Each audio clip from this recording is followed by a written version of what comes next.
శ్రీ మహాత్మా గాంధీ జయంతి సందర్భంగా అందరికీ శుభాకాంక్షలు। ఈ రోజు ఈ మీడియా సమావేశం యొక్క ప్రధాన ఉద్దేశం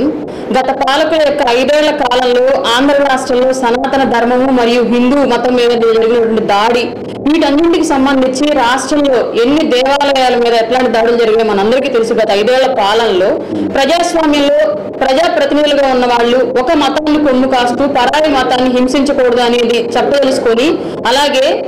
అంతర్వేదిలో రథం తగలబెట్టినా మనకెందుకులే అనుకున్నాం, దుర్గగుడిలో వెండి సింహాలు పోయినా మనకెందుకులే అనుకున్నాం, రాముల వారి విగ్రహం యొక్క శిరశ్ఛేదన చేసిన మనకెందుకులే అనుకున్నాం, హిందూ పండుగల మీద ఆంక్షలు పెట్టినా మనకెందుకులే అనుకున్నాం। గత 5 ఏళ్లు ఇలా జరుగుతూ పోతూ ఉంటే కొద్ది రోజులు పోతే ఆంధ్రప్రదేశ్ లో హిందూ మతం అనేది లేకుండా పోతుందేమో అన్నటువంటి ఒక భయంతో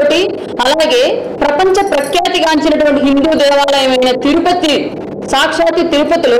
మహాప్రసాదంగా భావించేటువంటి లడ్డూలో కూడా కల్తీ జరిగి అక్కడ కూడా అవినీతికి పాల్పడి నెయ్యిని అతి తక్కువ రేట్లకు టెండర్లు పాడి అప్పటి ప్రభుత్వం అన్ని మతాన్ని పాటించే వాళ్ళకు అక్కడ బోర్డు మెంబర్లుగా ధర్మకర్తలుగా వివిధ ప్లేసుల్లో అక్కడ పెట్టి ఒక హిందూ మత దేవాలయంలో అన్య మతస్థులకు అక్కడ అవకాశం కల్పించడం మూలంగా హిందూ మతం ఏ విధంగా అపహాస్యం పాలైందో మనందరికీ తెలుసు। దాంట్లో భాగంగానే తిరుపతి లడ్డు కల్తీ జరిగిందన్న విషయం మనందరికీ తెలుసు। దానికి ప్రాయశ్చితంగా గౌరవ ఆంధ్రప్రదేశ్ రాష్ట్ర ఉప ముఖ్యమంత్రి వర్యులు పవన్ కళ్యాణ్ గారు చేపట్టినటువంటి ప్రాయశ్చిత దీక్ష 11 రోజులు ముగించుకొని నిన్న ఆయన కాలి నడక మార్గంలో తిరుపతి చేరుకొని ఈ రోజు దీక్ష విరమణ చేస్తున్నారు। అలాగే రేపు తిరుపతి వేదికగా చేసుకొని వారాహి సభ కండక్ట్ చేయబోతున్నారు। వారాహి సభలో పూర్తిగా సనాతన ధర్మ బోర్డు ఎందుకు కావాలి,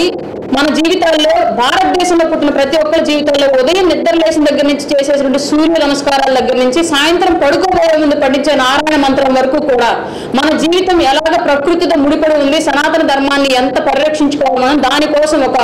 ముస్లింస్ కి ఎలాగ ఒక బోర్డు ఉంటుందో క్రైస్తవులకు ఎలాగ ఒక ట్రస్టులు ఉంటాయి అలాగే హిందూ ధర్మానికి కూడా ఒక సనాతన ట్రస్ట్ అనేది కావాలి అని చెప్పేసి పెద్ద ఎత్తున ఆయన గొంతుని వినిపించి ప్రపంచం మొత్తం మీద ఉన్నటువంటి హిందువులు కూడా భారతదేశం వైపు ఆంధ్ర రాష్ట్రం వైపు చూసేలాగా చేసినటువంటి వ్యక్తి పవన్ కళ్యాణ్ గారు రేపు సనాతన బోర్డు ఎందుకు అవసరం, రాష్ట్రంలో హిందూ మతం మీద ఎలాంటి దాడులు జరిగాయి, దేశవ్యాప్తంగా హిందూ ధర్మాన్ని పరిరక్షించుకోవాల్సినటువంటి ఆవశ్యకత ఎందుకు ఏర్పడిందన్న అంశాల మీద ప్రధానంగా ప్రస్తావిస్తూ రేపు ఆయన ప్రసంగం కొనసాగిద్ది। కాబట్టి పార్టీ ఇచ్చిన పిలుపు మేరకు గౌరవనీయులు శ్రీ మాగుంట బాలినేని శ్రీనివాసరెడ్డి గారు